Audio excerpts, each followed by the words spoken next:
Secondary cells can be recharged. सबसे important जो इनका ये है वो है रिचार्ज का। मोबाइल की बैटरी आप रिचार्ज करते हैं, रोज शाम को जब डिस्चार्ज हो जाती है तो मोबाइल को चार्जिंग पे लगाना पड़ता है। कार की बैटरी, कार के अंदर अल्टरनेटर लगा होता है, it recharges the battery. Lead acid battery होती है उसके अंदर। सो रिचार्जिंग से हो क्या रहा है हमारे यहाँ पे, क्योंकि इलेक्ट्रिसिटी अच्छी मिल जाती है तो हम उसी सेल को रिचार्ज करके दोबारा यूज़ कर लेते हैं, फिर यूज़ करके इस तरह से हम क्या कर सकते हैं, रिचार्ज करके थोड़ा इकोनॉमिकल वो हो जाता है। The commonest secondary cells are lead acid accumulator. Battery जिसको बोलते हैं हम, कार की battery, acid cells and addition alkali cells. Lead acid accumulator में क्या होता है, positive electrode PbO2, negative electrode lead, electrolyte dilute H2SO4, depolariser direct and reverse chemical होती है इसके अंदर। EMF 2.1 वोल्ट है, internal resistance 0.01। This is the major advantage of this cell. It gives large and study current. बड़े बड़े जो battery होते हैं बसेस में, ट्रक्स में, ट्रेन्स में, व्हीकल्स में, आजकल टू व्हीलर्स में भी जो बैटरी लगी होती है कुछ इसी टाइप की होती है, बट वो इससे इंप्रूव होती है। बट अभी भी बड़े व्हीकल्स में, बसेस में, ट्रक्स में, कार में यही लेटेस्ट, इन्वर्टर ऑल्सो यही बैटरी यूज होती है। लेड एसिड एक्यूमुलेटर इसको कहा जाता है। Chemical reaction of lead acid cell, chemical reaction at the negative plate, that is cathode. PbSO4 plus 2H plus 2 electrons is Pb plus H2SO4. At the positive plate anode, PbSO4 plus SO4, ये आपको रटना पड़ेगा। -2 electrons PbO2 plus 2SO3, 2SO3 plus 2H2O, it is 2H2SO4. ये final reaction हो गई। PbSO4 plus 2H2O plus SO4, -2 electrons is PbO2 plus 2H2SO4. Note, due to its low internal resistance, acid cell is more likely to be damaged by short circuit.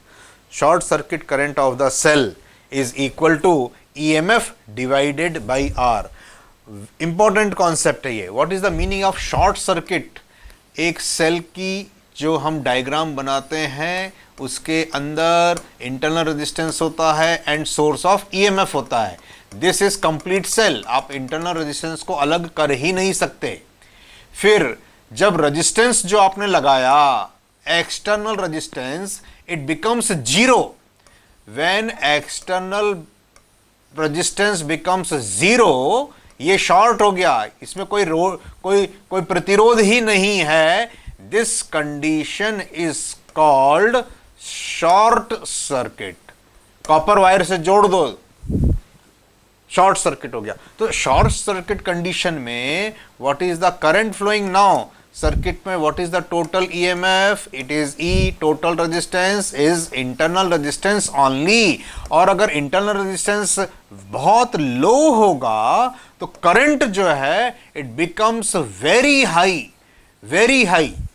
और ये high current क्या करती है, heat produce करती है। It is I² R। आगे हम पढ़ेंगे, अभी जूल्स लॉ में आएगा।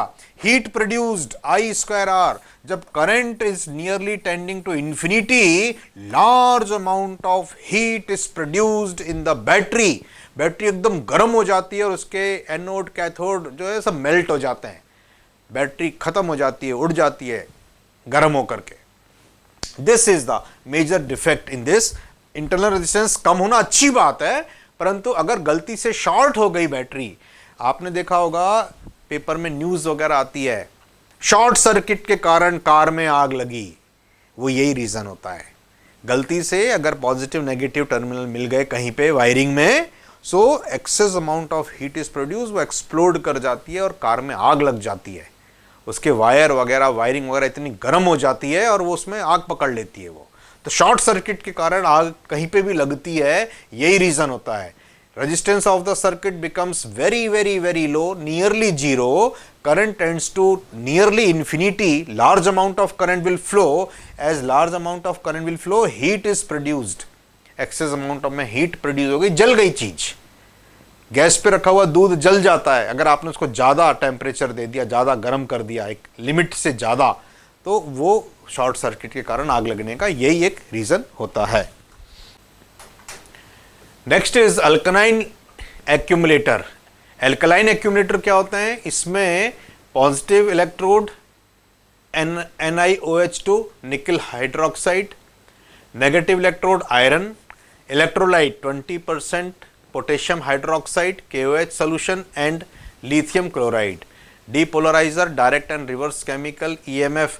मतलब क्या होता है, जब आप चार्ज करते हैं ना सेल को, तो वो जितने आयंस डिपॉजिट होते थे वो रिवर्स हो जाते हैं, वापस घुल जाते हैं, फिर जमा होते हैं डिस्चार्जिंग के टाइम पे, जब आप सेल से करंट लेते हो, और जब आप रिचार्ज करते हो तो वो प्रोसेस रिवर्स हो जाती है। That's why it is called reverse chemical. EMF 1.35 volt, internal resistance भी लो है, 0.1 ओम ओनली, नथिंग, कुछ भी नहीं होता 0.1 ओम। तो remark, alkali cells are more robust, mechanically strong than the lead accumulator. It gives better operation at low temperature and has better life, but they has low EMF and high internal resistance comparison to lead acid accumulator, and they are much expensive also. थोड़े से महंगे पड़ते हैं, इसलिए lead acid accumulator use किया जाता है। Two more points, not very much important. Addition cell, addition accumulator. Lead accumulator is heavy. Battery आप देखिए कितनी भारी होती है, कार की बैटरी या इन्वर्टर की battery. It is heavy and inconvenient to use. So another type of accumulator was made by the addition, which is lighter and more durable. ये fuel cell or gas filled electric cell. The main advantage of the fuel cells are as follows. They are very efficient. It may be noted that fuel cells in particular and electrochemical cell in general are not heat engines. बहुत गर्म नहीं होते ये. So their efficiency is not limited by working temperatures, absolute temperatures, ratios, etc. Cell से जब heavy current draw करते हैं तो सेल गर्म भी हो जाते हैं, ये एक मेजर डिसएडवांटेज होता है। फ्यूल सेल का ये डिसएडवांटेज नहीं होता इसके अंदर। It is possible to completely convert chemical energy into electrical energy. सारे की सारी एनर्जी को कन्वर्ट कर सकते हैं, केमिकल एनर्जी को इलेक्ट्रिकल एनर्जी में, एफिशिएंसी बढ़ गई। The disadvantages of the fuel cells are as under. The materials used in the cell are costly. ये सबसे बड़ा एक इंडिया के लिए तो कॉस्ट सबसे बड़ा फैक्टर होता है। फ्री में मिल जाए तो सबसे अच्छा है, अगर कॉस्टली है तो फिर रिजेक्ट कर देंगे उसको। There are uncertainties about the initial fuels. There is a lack of long-term reliability. फिर two dry cells P and Q have the same EMF. The dimensions, अब ये खत्म होने के बाद इसके कुछ पॉइंट्स जो एग्जाम में पूछे गए थे। The dimensions of cell P are more than that of Q. बड़ा है मतलब size. R1 and R2 denotes the internal resistance of P and Q respectively. Then जिसका साइज बड़ा होगा उसका इंटरनल रेजिस्टेंस भी ज़्यादा होगा, जिसका साइज छोटा होगा उसका इंटरनल रेजिस्टेंस भी कम होगा। The value of internal resistance of an ideal cell is 0. अगर एक सेल आइडियल है तो ऐसा बोला जाएगा कि इट्स इंटरनल रेजिस्टेंस कितना होगा, 0 होगा। एक आदर्श सेल के लिए इंटरनल रेजिस्टेंस 0 बोलते हैं। Practically it is not possible.